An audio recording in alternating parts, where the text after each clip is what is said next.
Hello, this fourth video shows you how to use your notification center, which is located here in this big bell area, and essentially is the way that as staff at SCCCC we ask you to complete some tasks. The tasks we set you are very simple. There is only one task to complete at the end of each calendar month, and it literally shouldn't take you more than 5 minutes to complete it, and we would really appreciate if you can fill in your end of month calendar report, because it just helps us to collect statistics and it helps us to show the world the most amazing work that you will do to support our fantastic older people. So I'm just going to go in as Lyneth and see the end of calendar month April report that my coordinator is asking me to complete, so you can see what it looks like and see how I fill it in and see how it gets pinged through to us. So here we go here. This is the new report waiting for me. The really important things about the notification bell here that's essential is this does not link to your external email in any way. So we ask you to log in, certainly at least towards the last few days of each calendar month, so you can see that you've got your monthly log there and can remind yourself to fill it in. So we basically press on the number here, and you can see here that Lyneth has been assigned to a task which says, please fill in your April end of month update. Thank you so much. So we press on here. This looks a bit strange to start with because it looks like there's nothing for you to fill in as a volunteer, but I can assure you that there is. So the key bit to find the boxes that you need to complete is this massive green button here that says complete task. Please don't leave the task. So even if you haven't volunteered that month, you've been on holiday and hopefully had a fabulous task time, you can still press complete task and just put in 0 hours and briefly explain that you've been on holiday for a month, for example. But if you press leave task, it does complicate the system. So we'd always ask you to complete task. Press on the complete task button and ta-da, it opens up the very brief information we would like you to record. So box at the left, you don't need to change that because we've just set that for you. The most important boxes here are your activity outcomes. So the first question we ask you is, what dates did you call or visit on this month, and how long was each call or visit approximately?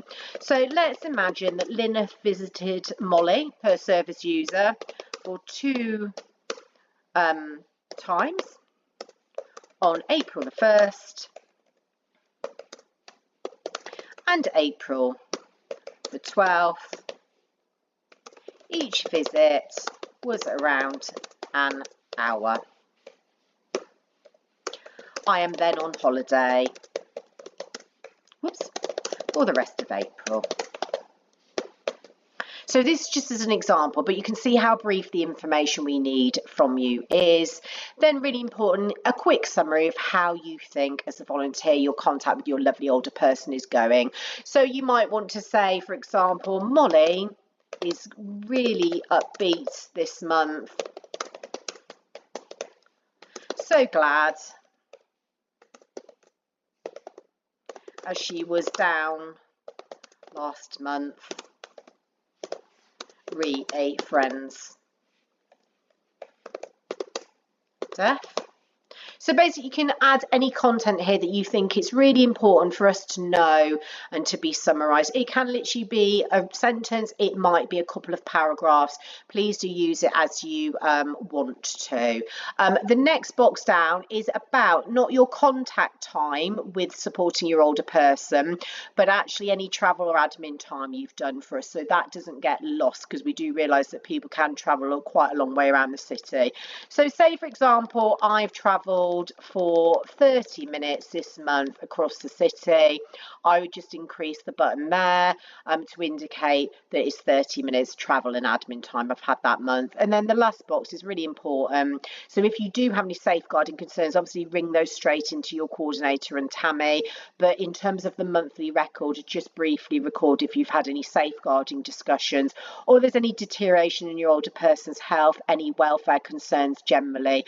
Ideally discuss those with us as soon as possible, but do just keep a clear record of it here. So Molly's health, I think,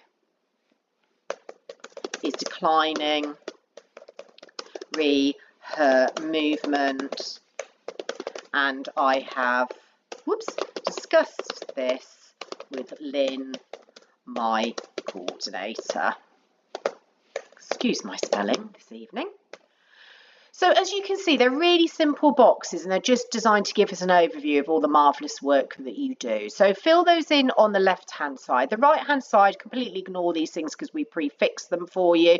The really important thing about the date is because we've asked Lynn here to do her April volunteering update, make sure that the date you pick within here is within April so that these statistics and this report goes into the right calendar month. So say, for example, I'd forgotten to do it, which is entirely possible, and I end up completing this report in May because it covers the April calendar month. Just make sure that you put an April date in there, if that makes sense. And because for each visit this month I've done an hour at a time, you then press in those 2 hours there, and that's recorded there.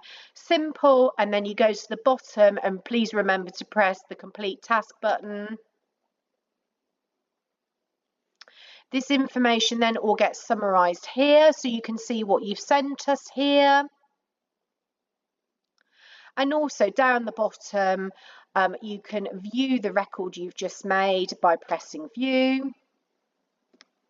So again, a really clear summary of what information you've just given us.